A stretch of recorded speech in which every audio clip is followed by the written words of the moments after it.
Halo, assalamualaikum warahmatullahi wabarakatuh. Welcome back to Kridaya Berdialog. What's in your mind with KMA Kridaya. Halo teman-teman semuanya, welcome back di Kridaya Berdialog episode ke-6 kali ini. Di episode ke-6 kali ini, aku akan ngebahas mengenai organisasi yang ada di KMA nih. Apa aja, yaitu BP dan DPA. Nah, di sini aku akan datang narasumber dari ketuanya masing-masing nih, yaitu ada Kang Rizky dan juga Kang Chandra. Kang Rizky dan Kang Chandra, boleh dikenalin masing-masing? Oke. Halo semuanya, perkenalkan nama saya Muhammad Rizky Alamsyah. Saya dari Prodi Pendidikan Teknik Arsitektur Angkatan 2020. Oke, halo teman-teman semua. Perkenalkan, nama aku Chandra Dwi Febrian. Aku dari Arsitektur Angkatan 2020. Oke, halo Kang Rizky, Kang Chandra. Gimana nih kabarnya, Kang? Alhamdulillah Ya, baik ya. Harus selalu Rizky baik, Kang Chandra baik. Harus. Tugas lancar? Alhamdulillah. Begitulah. Begitulah. Masih berjalan. Berjalan lancar ya. Oke, kabarnya udah baik nih. Iya. Nah, sekarang aku mau nanya kabar kuliah dan organisasinya nih, Kang. Wow. Untuk kabar kuliahnya dan organisasinya gimana nih, Kang Chandra? Oke. Mungkin untuk organisasinya dulu ya. Kalau dari DPA sendiri sekarang itu sedang ada di fase terakhir kepengurusan gitu. Jadi kita lagi proses menyelesaikan setiap rekomendasi musyawarah, terutama di bagian pengkajian dan pembuatan peraturan organisasi maupun perundangan lainnya gitu. Terus juga kita lagi bersiap untuk menyelenggarakan musyawarah mahasiswa gitu, sebagai bagian dari akhir periode kepengurusan kami gitu. Kalau kuliahnya?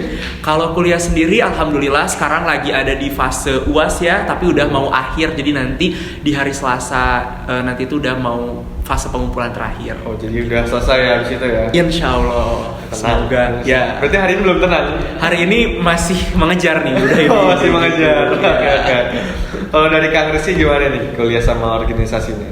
Kalau organisasi, alhamdulillah dari aku pribadi sebentar lagi mau selesai. Jadi kegiatan-kegiatan yang ada di organisasi badan pengurus itu hampir selesai semua. Jadi semua kegiatan tuh sedang berjalan.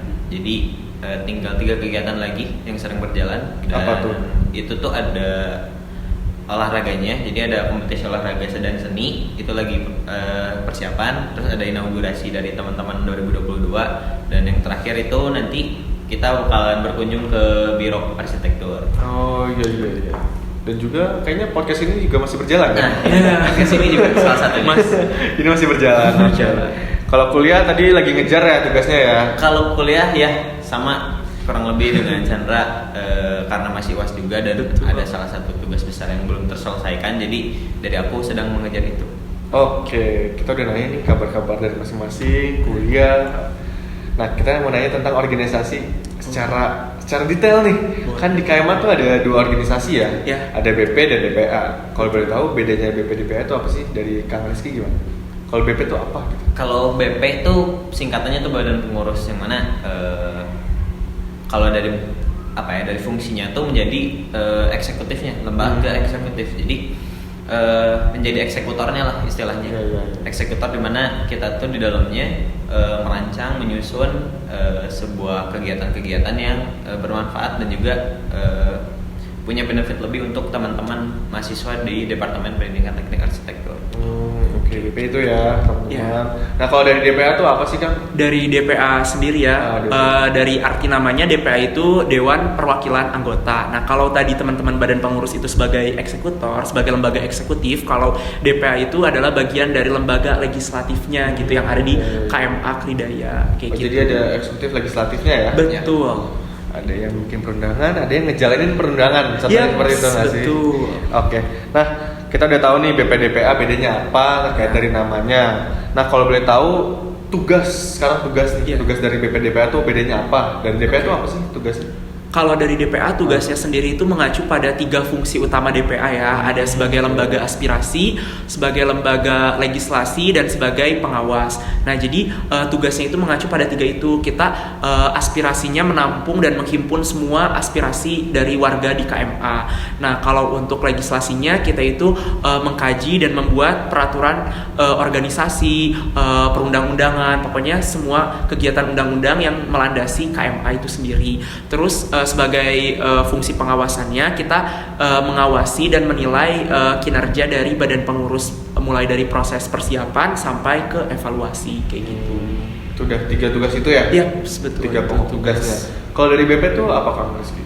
Kalau di BP karena menjadi eksekutif berarti kita bakalan harus gitu ya, harus mentaati apa ada yang disediakan oleh teman-teman dari DPA seperti yang peraturannya dan lain sebagainya. Nah, ada juga tugas dari badan pengurus itu yang tadi yang mana menghimpun aspirasi-aspirasi dari teman-teman atau dari mahasiswa Departemen Pendidikan Teknik Arsitektur dan dibuat menjadi sebuah kegiatan. Nah, jadi secara singkatnya tuh kita membuat kegiatan-kegiatan selama 1 periode dan kita tuh di situ nggak hanya membuat atau merancang kegiatannya saja, tapi kita juga kurang lebih mendetailkan kembali seperti membuat anggarannya itu seberapa. Jadi setiap kegiatan tuh punya anggarannya tersendiri dan itu menjadi perencanaan yang harus dibuat di awal gitu. Jadi tugas dari badan pengurus di awal itu yaitu menyusun dan merancang kegiatan-kegiatan yang ada di Departemen Pendidikan Teknik Arsitektur gitu. Jadi secara umumnya, secara gambaran besarnya tuh ada aspirasi masuk melalui DPA dilaksanakan oleh BP. Ya. Nah, DPA itu yang membuat perundangannya, peraturannya. Betul. BP yang melaksanakannya Betul. sesuai dengan yang sudah ada Yang sudah ditetapkan ada oleh di- DPA seperti Betul. itu. Oh, seperti itu ya. Untuk teman-teman bisa tahu nih kenapa apa bedanya DPA, tugasnya DPA itu apa aja maupun BP itu sendiri. Nah, di BP DPA tuh pasti kan ada bidangnya masing-masing nih. Betul. Boleh tahu nggak sih ada apa aja gitu di BP? Oke. Kalau bidang berarti Ah, kalau untuk kepengurusan saya itu ada 8 bidang, yang mana yang pertama itu ada pengembangan sumber daya dan organisasi atau biasa disingkat PSDO. Terus ada kewirausahaan, ada kesekretariatan, ada kesejahteraan, terus ada pendidikan juga, ada sosial masyarakat, ada juga kominfo, dan yang terakhir ada kerohanian. Jadi itu aja. Kalau dari intinya tuh ada apa aja Kang? Kalau intinya tuh ada 2 orang bendahara umum, terus ada sekretaris umum itu menjadi wakil dari saya, dan ada saya sebagai ketua. Oke, jadi itu ya untuk bidang-bidang maupun pembagian plot tugas yang ada di badan pengurus. Kalau di DPA apa aja Kang? Oke, kalau di DPA sendiri saya sebagai ketua didampingi oleh 2 inti ya, ada sekretaris dan bendahara umum. Nah, untuk di DPA sendiri itu tidak ada bidang, tapi adanya komisi dan badan khusus, di mana terdapat 5 komisi, ada komisi 1, 2, 3, 4, dan 5, dan ada 2 badan khusus yaitu badan aspirasi dan legislasi, serta ada badan humas dan inventaris. Nah, di komisi itu sendiri itu mereka berpartner dengan teman-teman yang ada di badan pengurus. Jadi seperti komisi 1 berpartner dengan bidang PSDO, komisi 2 dengan Kesra, komisi 3 dengan bidang pendidikan dan bidang kominfo, komisi 4 dengan bidang sosmas dan juga bidang kerohanian, kalau komisi 5 dengan kewirausahaan. Oh iya. Jadi dari BPDPA ini kita banyak ya bidang-bidangnya untuk nempatin maunya di mana sih kalian gitu kan? Iya, bener. mau apa? Mengupgrade skill ataupun apapun bisa di bidang masing-masing yang sudah Betul. ditetapkan seperti itu. Nah, kalau dari situ nih kita lanjut ke individunya Kang Rizky maupun Kang Chandra. Ada alasan apa nih mau ngikut BP ataupun DPA gitu dari Kang Chandra? Oke. Alasan pertama aku ingin mengikuti DPA dulu ya, karena sesuai dengan fungsi dan penjelasan tadi di awal, DPA itu kegiatannya banyak menghimpun aspirasi, melakukan diskusi, terus juga melakukan pengawasan. Menurut aku sendiri itu sesuai dengan minat dan juga kemampuan aku gitu, dimana aku orangnya itu suka melakukan diskusi dan juga suka melakukan observasi gitu. Nah, observasi itu kan sama seperti halnya pengawasan, dan memang orangnya tidak suka dengan keterlibatan secara langsung ke dalam sesuatu kegiatan, jadi lebih suka memikirkan sesuatu itu di belakang. Di belakang gitu. layar. Iya, ya, kayak gitu. ya. Oke. Berarti kita udah tahu nih alasan tersendiri dari Kang Chandra untuk ikut ke DPA itu apa. Ya. Kalau dari Kang Rizky apa nih? Kalau alasan kenapa ikut badan pengurus waktu itu tuh sebenarnya karena emang aku bukan orang yang organisasi banget gitu ya waktu sekolah, dan sekarang di universitas ada gitu ya, ada salah satu fasilitas yaitu ada badan pengurus. aku penasaran sebenarnya pertamanya tuh. Terus ada juga saat itu bidang yang aku minati yaitu pendidikan, dimana aku tuh ada perasaan pengen ngebantu, dimana kan dari badan pengurus sendiri itu ingin memfasilitasi dan membantu gitu. Nah, dengan adanya bidang pendidikan menjadi salah satu fasilitas juga untuk aku buat gimana caranya bisa membantu teman-teman dari mahasiswa Departemen Pendidikan Teknik Arsitektur khususnya di bidang pendidikan. Jadi motivasi awal masuk badan pengurus itu karena ada bidang pendidikannya itu. Jadi pengen fokus di pendidikannya Iya, gitu. sebenarnya. Terlebih jurusannya pendidikan juga. Oke. Nah, kita udah tahu nih alasan tersendirinya. Kita akan Iya. lanjut ke alasan kenapa kalian mau menjadi ketua BPM untuk kita DPR. Dari Kang Rizky gimana? Oke, sebenarnya pernah tersirat juga gitu niatan untuk menjadi ketua tuh pas aku masih jadi mahasiswa baru, melihat organisasi KMA ini menjadi organisasi yang menurut saya tuh terstruktur waktu itu. Ya, pandangan saya menjadi saat seorang ngaruh gitu ya. Dan itu tuh menjadi ada niatan untuk saya menjadi ketua di dalamnya. Nah, terus ada juga motivasi dari teman-teman juga, dimana bisa loh gitu jadi ketua gitu sih. Jadi alasannya ya pertama karena jiwa pemimpinnya muncul ya di dalam dirinya. Oke. Nah, kalau dari Kang Chandra nih, alasan kenapa sih mau jadi ketua DPA gitu? Kalau dari aku sendiri mungkin ya, karena tahun sebelumnya itu aku kan sudah menjadi anggota dari DPA-nya itu sendiri.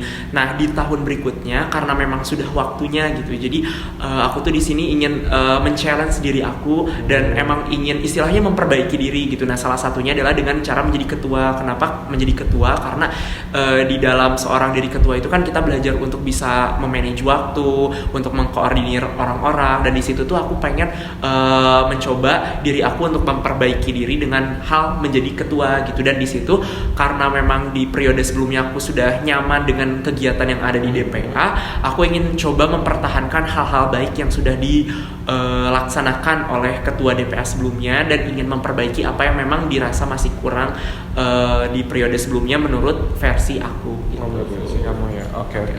Menarik ya dari kedua ketua BP maupun DPA ini, alasan jadi ketuanya itu sangat keren gitu menurut aku. Nah, dari BPDPA pasti kan mempunyai hal-hal yang menarik, seru gitu di kegiatannya.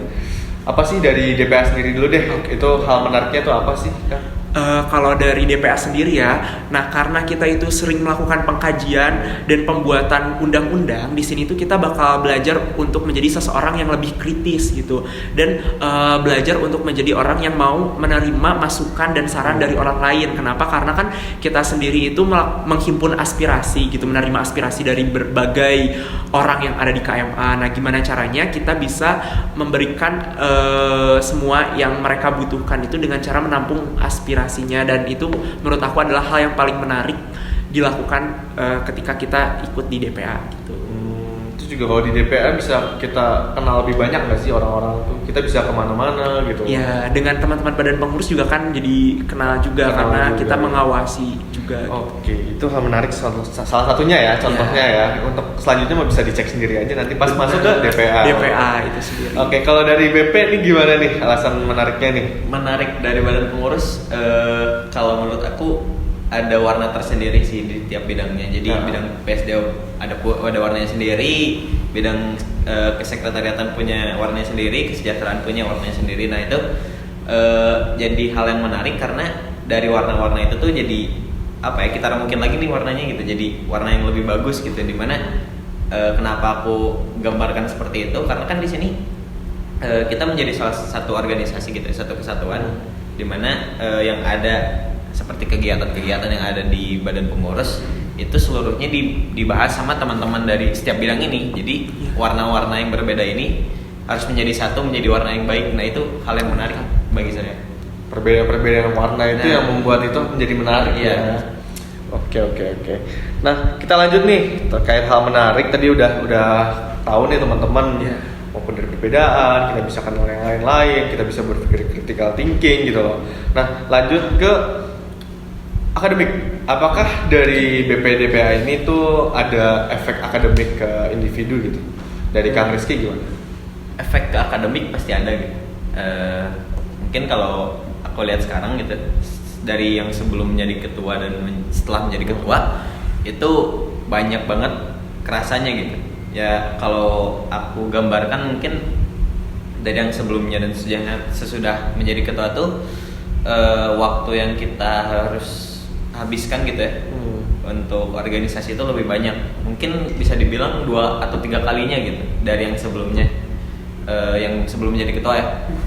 Jadi yang sesudah tuh waktu untuk kita di dalam organisasi itu lebih banyak, dan itu berpengaruh ke akademik, di mana waktu yang biasanya kita pakai untuk tugas atau untuk belajar di luar perkuliahan itu menjadi ya berkurang karena harus ada porsi yang lain yang masuk ke organisasi kan. Jadi itu termasuk juga ke time management kita gimana sih Ya. gitu, biar bisa ngatur jadwal kuliah kita bisa lebih efektif juga. Kalau dari Kang Chandra gimana nih? Ya. Kalau dari aku sendiri ya, setiap yang emang kita pilih pasti ada efek yang ditimbulkan gitu. Yeah. Tapi dalam hal ini tuh efek yang ditimbulkan adalah efek-efek yang positif gitu. Memang terjadi perbedaan saat aku masih menjadi mahasiswa baru, terus masih menjadi anggota DPA seperti biasa, dan sekarang saat menjadi ketua. Dari segi akademik memang kita bisa jadi lebih capek ya. Maksudnya dalam hal ini tuh kita kalau misalnya dulu mengerjakan tugas itu punya waktu yang panjang dan kita bisa bebas mengerjakan kapan saja. Kalau sekarang itu kita lebih singkat gitu waktu untuk mengerjakan tugasnya. Nah dari sini juga kita dapat challenge gimana caranya kita bisa memanage waktu biar dua-duanya itu bisa tetap terlaksana dengan baik. Tapi overall sampai sekarang alhamdulillah masih bisa kita laksanakan dengan baik gitu. Menurut aku juga kayak gitu sih. Jadi masih aman. Jadi ke akademik tetap sama aja ya, berjalan beriringan ya. Betul, Oke, betul. oke. Ya. Untuk teman-teman nih yang lagi nonton nih bisa juga nih. Jadi organisasi itu nggak akan berpengaruh ke akademik apabila kitanya tuh bisa memanage waktu itu dengan baik. Gitu. Lanjut kita ke benefit. Benefit apa sih yang bakal didapetin apabila kita ikut BP ataupun DPA? Dari DPA dulu nih, dari Kang Chandra ada nggak? Makasih loh waktunya udah benefit. Nah kalau misalnya benefit dari yang bisa teman-teman dapatkan saat mengikuti DPA adalah seperti yang sudah tadi aku jelasin ya, gimana caranya teman-teman bisa mengeksplor diri teman-teman untuk bisa tadi berpikir kritis, melakukan diskusi, memberikan kesempatan teman-teman untuk bisa mengawasi apa sih yang memang sedang dilaksanakan oleh teman-teman di badan pengurus gitu. Terus juga di sini teman-teman yang paling utama adalah bisa menambah relasi baik itu dari adik tingkat, teman-teman seangkatan maupun kakak tingkat gitu. Jadi kalau teman-teman mau dapat banyak informasi dengan banyaknya teman-teman yang ada di KMA, salah satunya adalah bisa ikut DPA itu sendiri kayak gitu. Oke, benefitnya banyak ya. Iya. Dari DPA juga ya. Kalau dari BP nih, Kang Rizky, benefit masuk badan pengurus menurut aku apa ya, kalau menurut aku kembali lagi ke yang tadi, cara kita berorganisasi, di mana saat menjadi salah satu tugas dari kita juga badan pengurus untuk membuat kegiatan. Nah benefitnya tuh jadi kita tahu gimana caranya membuat kegiatan, cara menjalankan sebuah kegiatan sampai kegiatan itu berjalan dengan lancar itu seperti apa. Nah di badan pengurus sendiri hal itu tuh dapat dipelajari oleh teman-teman semuanya, dari teman-teman staff ataupun di luar dari badan pengurus pun masih bisa ikut kegiatan-kegiatan yang disediakan oleh badan pengurus. Nah menurut saya benefit untuk masuk badan pengurus ada di situ. Ya. Terkait ini juga nggak sih, badan pengurus tuh bisa kita menyalurkan kegiatan apa yang kita pengen, hobi, kita bisa mengemukakan pendapat, kita bisa gimana sih argumen pendapat kita agar diterima oleh masyarakat gimana, benar nggak sih? Betul. Itu DPI juga kayaknya kayak gitu juga ya, kita berpendapat gitu. gimana. Oke, melatih public speaking kalau nggak salah. Nah Benar, itu salah satu benefitnya juga Oke. teman-teman. Nah, kita lanjut nih. Kita udah ngomongin benefit. Motivasi apa yang membuat Akang di sini tuh mau ikut BPDPA? Apa yang membuat motivasi gitu sampai sekarang masih semangat gitu untuk ikutin BPDPA gitu? Oke. Apa dari Kang dan Chandra gitu? Kalau dari aku sendiri ya, motivasi terbesar untuk tetap ada di DPA dan sekarang menjalankan tugas sebagai ketua DPA adalah yang pertama motivasi mendasar adalah karena aku sendiri kan sudah disumpah jabatan, terus juga di atas Al-Quran lagi ya, makanya ada tanggung jawab yang memang harus aku tuntaskan sampai di akhir periode nanti kayak gitu. Itu mendasarnya. Tapi motivasi lebih yang bisa aku dapatkan adalah karena dengan bisa ikut organisasi di DPA terutama ya, di organisasi aku sendiri, kita bisa jadi lebih banyak teman-teman, terus bisa nambah pengalaman, dan di situ tuh aku terbuka banget kesempatan menghadiri kegiatan-kegiatan yang ada di KMA maupun di eksternal, dan support dari teman-teman dan keluarga aku pun yang terus mendukung aku sampai hari ini juga membuat aku tetap semangat untuk melakukan organisasi ini. Oke, jadi motivasinya dari diri sendiri karena udah disumpah juga ya, Iya, tanggung jawab, dan betul. juga dari orang-orang sekitar. Betul. Kalau dari Kang Rizky gimana Kang? Ya, kurang lebih sama sih yang disebut oleh Chandra. Selain karena emang kewajiban untuk menyelesaikan gitu, Tanggung jawabnya. untuk tanggung jawab, karena emang masih ada dukungan gitu. Jadi apa ya, pendorong lebih lah untuk aku untuk menyelesaikan di sini gitu, di badan pengurus, terlebih menjadi sebuah ketua gitu. Jadi dukungan dari teman-teman, dari keluarga itu sangat berpengaruh untuk aku Ya, untuk jadi menyelesaikan ini. Tanggung jawab orang keluarga maupun teman-teman, tapi Betul. support system ada lah ya. Harus selalu ada, Harus nah selalu itu ada ya. harus Support ada. system akan selalu ada gitu Ya, kan. pasti ada. Nah, di sini mungkin Akang bisa ngasih motivasi nih untuk adik-adik ataupun teman kita yang lagi di BP, masih magang di BP ataupun Iya. DPA, yang nantinya bakal lanjut ke depan, dan juga teman-teman yang belum join nih ke BP DPA. Ada nggak sih motivasi untuk teman-teman gitu untuk selalu ikut DPA maupun BP gitu? Oke. Dari siapa dulu?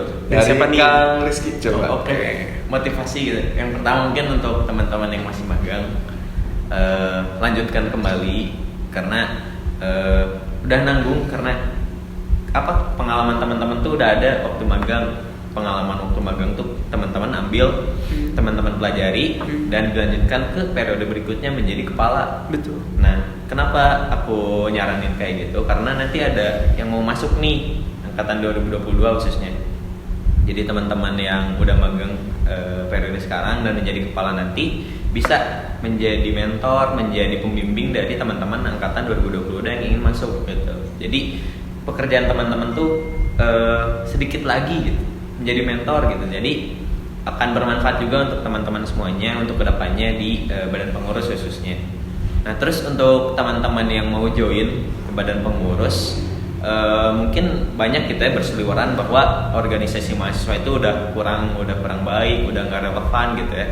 Terlebih dengan kayak alasan klise, banyak relasi, banyak dapat relasi, terus menambah kemampuan soft skill. Nah, itu sebenarnya emang beneran dapat gitu di dalamnya, dan itu harus kembali ke pribadi kita sendiri gitu, bahwasanya kita mengikuti organisasi itu untuk apa gitu.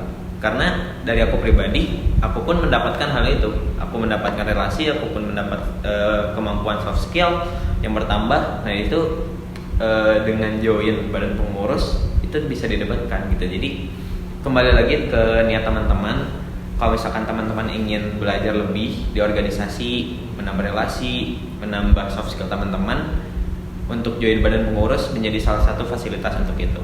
Oke, siap.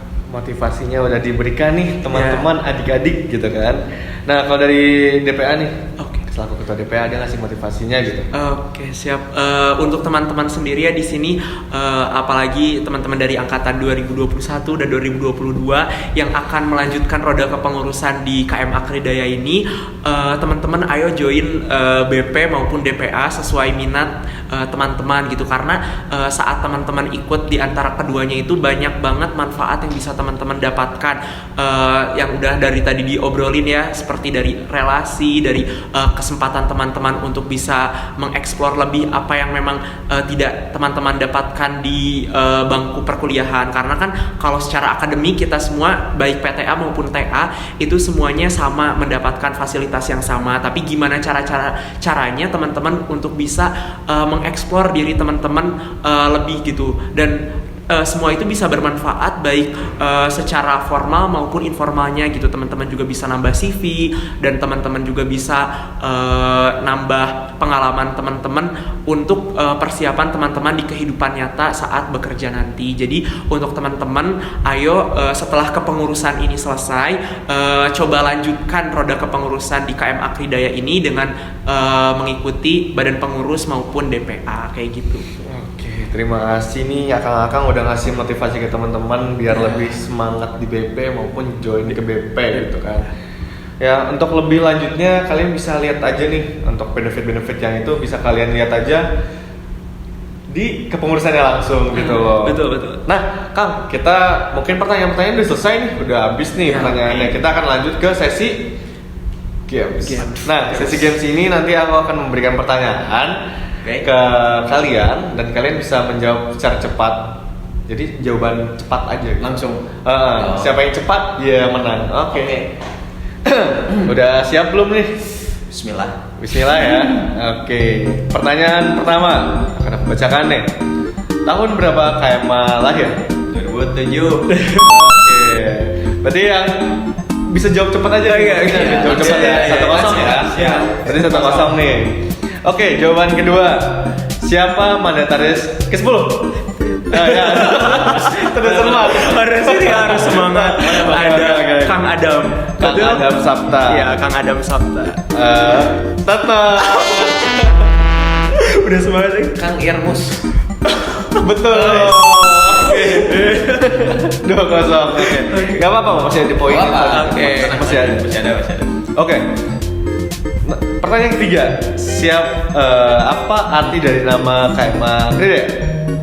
KMA Kridaya, KMA Keluarga Mahasiswa Arsitektur Kridaya dari 2 kata, yaitu kriya dan daya, yang mana artinya tuh berusaha untuk membuat yang lebih baik. Oke. Betul. Mantap. Oke, pertanyaan ketiga udah selesai. Kita selanjut ke pertanyaan keempat nih. Siapa nama mandataris ke-14? Oke, lanjut. Nama mandataris ke-14 ada Kang Danu. Oke, benar. Akhirnya. Oke, perolehan poinnya sementara ini ada 3-1 ya. Kita akan lanjut ke pertanyaan ke-5. Siapa nama bendara umum ke-14? Bendara umum di periode ke-14.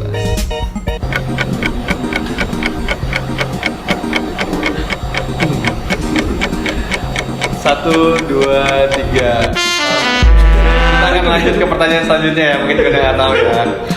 Oke. Maaf. Pertanyaan selanjutnya ini ada berapa bidang di badan pengurus di tahun saat ini? 8. Bener. Kayaknya Kang Chan tuh lagi lemes ya, kayak cepet gitu ya. Lagi. Aduh. Oke. Sebenarnya aku memberikan kesempatan aja ke Siap. Oke. Jadi udah kejawab, berarti 4-1 ya. Kita akan lanjut ke pertanyaan selanjutnya. Ada berapa komisi DPA tahun saat ini? Komisi ada ada 5 komisi dan ada 2 badan khusus. Oke, mantap. Betul. Jadi kita lanjut ke pertanyaan selanjutnya nih. Pertanyaan ini pasti udah tahu ya. Ya. Udah kenal nih siapa nih? Kayaknya yang ini nonton juga di saat ini nih. Siapa sekretaris umum badan pengurus di tahun kemarin? Teh Sabrina? Ya. Oke, benar. Oke, kayaknya perolehannya 52 ya, kalau nggak salah 52 ya. Kan mungkin Kang Chandra lagi lemas atau lagi mikir tugas gimana? Sebenarnya ada nih kayak gini udah ini ada yang harus kita urus gitu dan ini karena ya faktanya seperti itu. Iya, nggak apa-apa. Ini kan cuma fun games gitu. Iya, betul. Oke, makasih banget nih untuk akang-akang nih udah ikut fun game. Teman-teman, mungkin dari games tadi maupun pertanyaan-pertanyaan kita ke BP udah selesai gitu ya. Makasih juga untuk teman-teman yang udah mau ngikutin. Kesimpulan dari episode ke-6 kali ini adalah gimana sih kita bisa tahu BP itu apa, tugasnya apa, perbedaan maupun apa sih yang nanti kita bisa dapat dari ikut BPDPA gitu loh teman-teman. Maupun juga BPDPA itu nggak bakal berpengaruh ke akademik apabila kitanya bisa mengatur time management gitu loh. Oke nih, makasih untuk Kang Chandra maupun Kang Rizky yang udah mau hadir ke episode yang kali ini dan udah mau ngasih wawasan nih maupun jawaban-jawabannya ke teman-teman yang lagi nonton. Makasih juga teman-teman yang udah menonton sampai akhir ini. Semoga dari episode ke-6 kali ini bisa bermanfaat untuk teman-teman. Iya. Dan juga bisa join ke BP ataupun DPA. Iya. Dan juga yang magang bisa tetap lanjut di BP DPA. Betul. Mungkin segitu aja dari episode ke-6 kali ini. Makasih untuk teman-teman dan juga Kang Chandra. Terima kasih semuanya. Ketemu lagi di episode selanjutnya. Wabillahi taufiq wal hidayah. Wassalamualaikum warahmatullahi wabarakatuh. Dadah, see you. Terima kasih. Thank you.